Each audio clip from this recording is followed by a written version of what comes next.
পটল দেখলেই কিন্তু মানে যত রকমের মোটা মানুষ দেখে, মোটা মানুষ দেখলেই লোকে বলে পটল পটল পটল, কেননা পটলের মতন মোটা। আর পটলের মতন মোটা বলেই কিন্তু এরকম সুন্দর করে চারিপাশে করে এরকম কুমিরের মতন খাঁচ কাটাভাবে কেটে নিয়ে এটাকে সুন্দর করে তেলে ভাজা হয়েছে। আর তেলে ভাজার পর এখানে একটা পেস্ট বানানো হয়েছে, যে পেস্টের মধ্যে আছে ধনে, জিরে, আছে তোমার টক দই, আর একটু নুন, আর একটু হলুদ, আর এছাড়া আর কোনো মশলা নেই। এটাকে সুন্দর করে মিশিয়ে নেওয়া হয়েছে। আর এখানে তেল কিন্তু কালো হয়ে গেছে। কেন কালো হয়েছে? তার কারণ হচ্ছে পটল ভাজলেই কিন্তু তেল কালো হয়ে যায়। যাকে কোনো অসুবিধা নেই। আর এখানে রয়েছে সাদা জিরে, আছে শুকনো লঙ্কা, দারচিনি, এলাচ। এলাচটাকে একটুখানি তোমরা হাত দিয়ে ফাটিয়ে নেবে। ফাটিয়ে নিলে কি হবে, তেলের গরম তেলের মধ্যে ছাড়লে কিন্তু তাতে এলাচটা ফটাস করে ফেটে চলে যাবে না। তেল গরম আছে, আর আমরা দিয়ে দেবো এইটা ফোড়নটা দেওয়ার পর একটু সুন্দর করে নাড়াচাড়া করব। নাড়াচাড়া করে নিয়েই কিন্তু এর মধ্যে দিয়ে দেবো সামান্য আদা বাটা দিলেই ব্যাস সুন্দর করে নাড়িয়ে দেবো। আর দারুণ গন্ধ বেরিয়ে গেছে। ব্যাস এইবার আমাদের এই ভিজিয়ে রাখা মশলা টক দই দিয়ে ঢেলে দেবো। মশলা ঢেলে দিয়ে ওটাকে সুন্দর করে মিক্স করবো।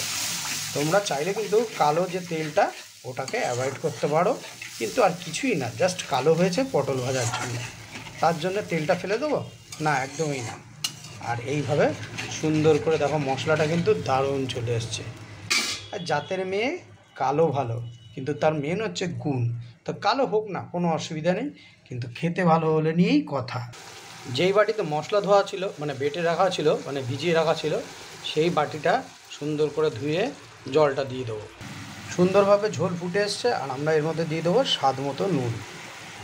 ওই যে বললাম ঘটি আর বাঙাল যৌথভাবেই কিন্তু বাবুর্চি তৈরি, তাই জন্য আমি একটুখানি মিষ্টি পছন্দ করি, সামান্য একটুখানি মিষ্টি দিয়ে দিলাম, যাতে ঘটিদেরও পছন্দ হয় আর বাঙালদের তো পছন্দ হবেই হবে। ব্যাস ঝোল কিন্তু গাঢ় হয়ে এসছে। আর দিয়ে দেবো এর মধ্যে একে একে মোটুকে, মানে পটল ভাজাকে। এই দেখো পটলগুলো কিন্তু এর মধ্যে গিয়ে কিন্তু দারুণ লাগছে না। একদম ধিমি আছে কিন্তু পটলগুলোকে হতে দেবো। আর হতে হতে কিন্তু এর ভেতরে যেগুলো কাটাগুলো আছে মশলাগুলো সুন্দরভাবে ঢুকে যাবে। আর একটুখানি ঢাকা দিয়ে রাখি আমরা।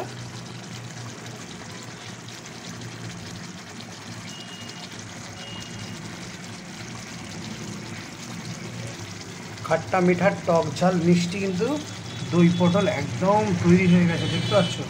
রঙের দিকে যেও না,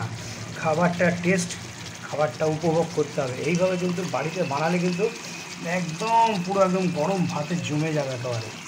আর এই যে দেখতে পাচ্ছ উপরে কিন্তু তেল পুরো ভেসে এসছে। আর এখন কিন্তু আমরা এর মধ্যে দিয়ে দেবো গরম মশলার গুঁড়ো দিয়ে দিলাম।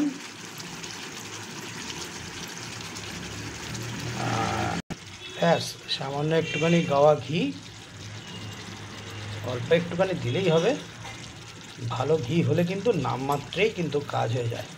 ব্যাস ঘি দিয়ে দিলাম, ব্যাস এবার নামিয়ে রাখবো আর গরম গরম ভাতে পরিবেশন করব।